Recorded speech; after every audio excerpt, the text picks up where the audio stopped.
Ma'am, I don't care what you are. This is a crime scene. Please back off. EMS hasn't arrived. You are required to allow emergency Last care. warning, step back now or you'll be detained. Then call your supervisor, because if he dies, that's on you. So what happens when the person with the power to save a life comes face to face with an officer who doesn't even know the rules of his own job? Well, we're about to find out. This is a story about an 8-minute standoff where every single second counted, and one bad assumption almost cost a man his life. Can you imagine saying those words? That was the desperate plea from Dr. Nia Brooks. She's a trauma specialist who, just by chance, stumbled upon a medical emergency on her way home from a grueling 12-hour shift. She saw a man on the street, unconscious, clear head trauma, life-threatening stuff. Her training just took over, but when she went to help, she was stopped by a line of yellow police tape. And that was the response she got from Officer Cole Turner. Those words, right there, they set the stage for this entire disaster. You have a doctor trying to provide life-saving care and an officer enforcing a rule that, as we're about to see, he completely misunderstood. All right, so let's dig in and take a closer look at the two people at the absolute heart of this confrontation. Their backgrounds could not be more different, and that difference is everything when you're trying to understand how this situation just spiraled so completely out of control. I mean, just look at the massive gap in relevant experience here. On one side, you've got Dr. Brooks, an elite emergency physician trained at the best programs in the country with almost a decade of experience in exactly this kind of life or death moment. And on the other side, you have Officer Turner, 4 years on the job, operating on what he thought the rules were, not what was actually written down in his own policy manual. The whole critical part of this encounter, the part that mattered, it all happened in just 8 minutes. 8. So let's break it down minute by minute and see exactly how a medical emergency turned into a doctor being put in handcuffs. The whole thing escalated terrifyingly fast. Dr. Brooks shows up, instantly knows how bad this is, but Officer Turner just blocks her. The victim's condition gets worse. His breathing gets shallow. Dr. Brooks, thinking fast, calls 911 herself to upgrade the response and starts recording on her phone. But by minute 7, it's a full-blown crisis. The man is choking on his own blood. He's seizing. And when Dr. Brooks tries to push past to save him, Officer Turner arrests her. And this is the moment that's just unbelievable. The one person there with the skills to save this man's life was neutralized, arrested for interference. The crowd that had gathered started shouting, phones were out recording, and then, just 30 seconds later, the ambulance finally pulls up. And get this, the lead paramedic, who actually knew Dr. Brooks, was completely stunned to find her in handcuffs. So after all this, Dr. Brooks didn't just go home and write an angry post online. No, she filed a formal complaint, and she had her hospital's legal team right behind her. And what their investigation found wasn't just one officer's mistake. It was a deep systemic failure inside the entire police department. And here it is, the smoking gun. The investigation dug up Police Department Policy 4.17, a rule that was already on the books. It says, plain as day, that saving a life is the #1 priority, and that qualified doctors like Nia Brooks should be allowed to help. So Officer Turner didn't just make a bad call, he directly violated his own department's written policy. This right here, this gets to the absolute core of the problem. Officer Turner was running on an assumption, secure the scene no matter what. But the reality, the actual written rule, was the complete opposite. The policy he was supposed to be enforcing prioritized saving that man's life over everything else. He just didn't know it. This is just staggering. The internal investigations show that Officer Turner wasn't some kind of outlier. When they randomly tested other officers, over 60% of them had no idea this critical policy even existed. The department had the right rule on paper, but they had completely failed to train their officers on it. It was a total systemic breakdown. Okay, so you can't have an error this big, caught on camera, in direct violation of policy, without some pretty serious consequences. And this time, there were.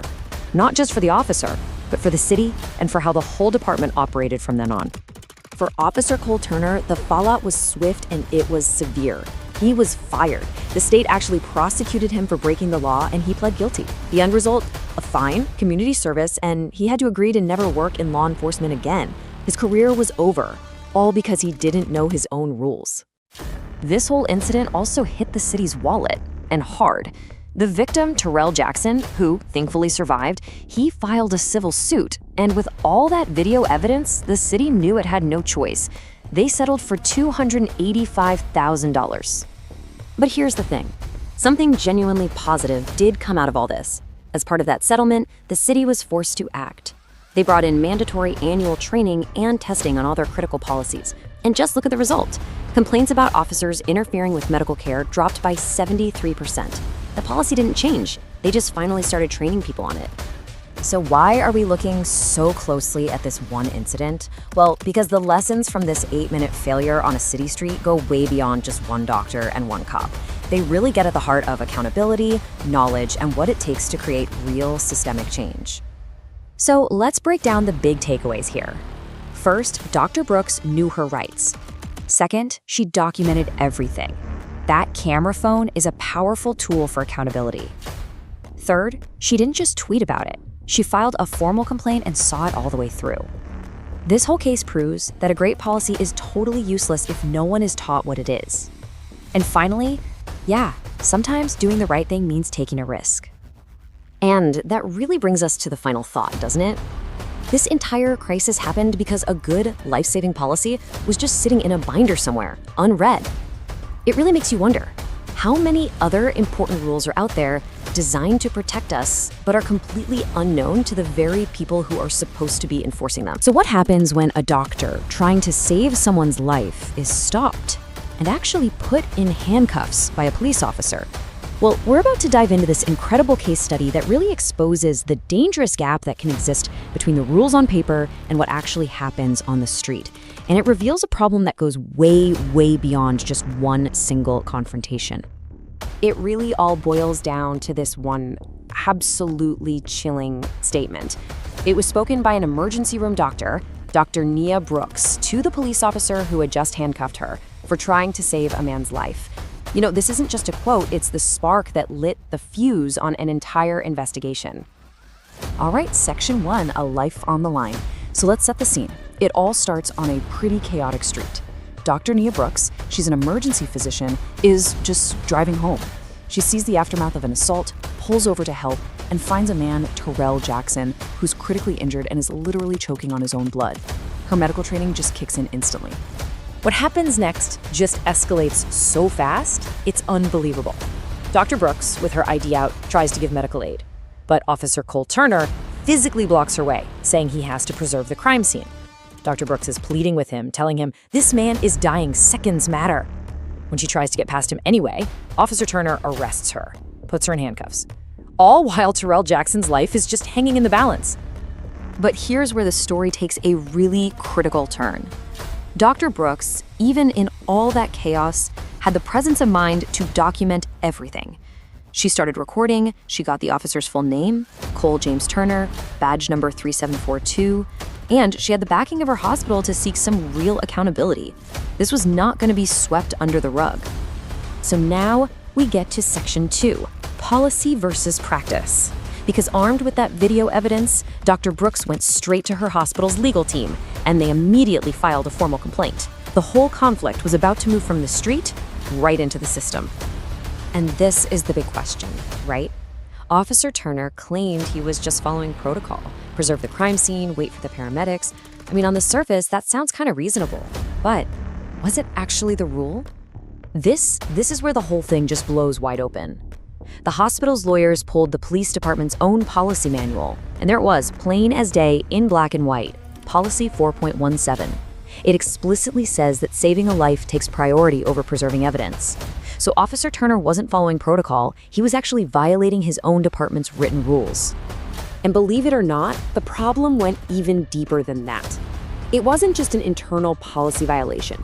What the officer did was also illegal under state law. Think about that. He had committed the very type of crime he was supposed to prevent, all because he apparently didn't even know the rules of his own job. Okay, section 3, a reckoning.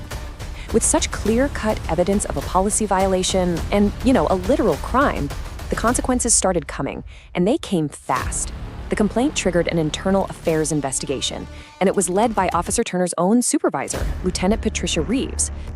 During that internal affairs interview, when he was confronted with his own department's policy manual and his own body camera footage, Officer Turner pretty much admitted it. He didn't remember the policy because, as his supervisor put it so perfectly, he likely never really knew it to begin with. He was just acting on an assumption, not on actual training.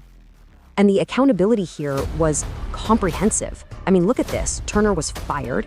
The state attorney general prosecuted him. He pled guilty to a misdemeanor, got community service, and agreed to never work as a police officer ever again. His career was completely over. And the accountability didn't stop with just the officer. The victim, Terrell Jackson, he filed a civil suit against the city. And rather than risk going to trial with that damning video evidence, the city decided to settle, paying out $285,000 for the delay in medical care its officer had caused. So that brings us to Section 4. Was this one officer, or was it the system? The internal investigation started to uncover something way more disturbing than just one officer's mistake.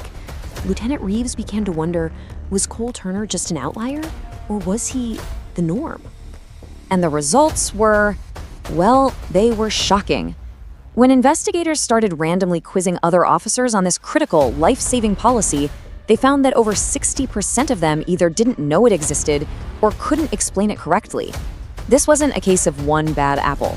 This was a systemic failure of training and enforcement. And that right there, that was the root cause of the whole failure. See, the department had excellent, well-written policies. Problem? Those policies were just sitting in binders, collecting dust. Officers learned them once at the academy, and then they were never trained or tested on them again. The department's culture was being driven by assumption, not by its own rulebook. Which brings us to our final section, the ripple effect. This is where one explosive incident ends up creating a huge wave of positive change. Because of what Dr. Brooks did, the department was forced to confront its systemic failure head on. As part of that civil settlement, the city had to agree to some major reforms. Now, every single officer has to go through annual training on critical policies. They have to pass a test to prove they actually know the rules, and supervisors are required to review these policies all the time at roll call. They were finally forced to close that gap between policy and practice. And the impact? It was undeniable. In the 2 years after these changes were put in place, complaints about officers interfering with medical care dropped by a staggering 73%. The rules had always been there. Now, they were finally being followed. At the end of the day, this whole story really gives us a clear, actionable playbook for accountability. First, know the rules that govern people in authority. Second, document everything. Video is so powerful. Third, you've got to follow through with formal complaints. And finally, demand enforcement, because a good policy that just sits on a shelf is totally meaningless. And let's not forget the person at the very heart of this. Terrell Jackson survived. Now, he did suffer some permanent effects from the trauma, but he is alive today. And he credits Dr. Brooks for fighting for him when every single second counted.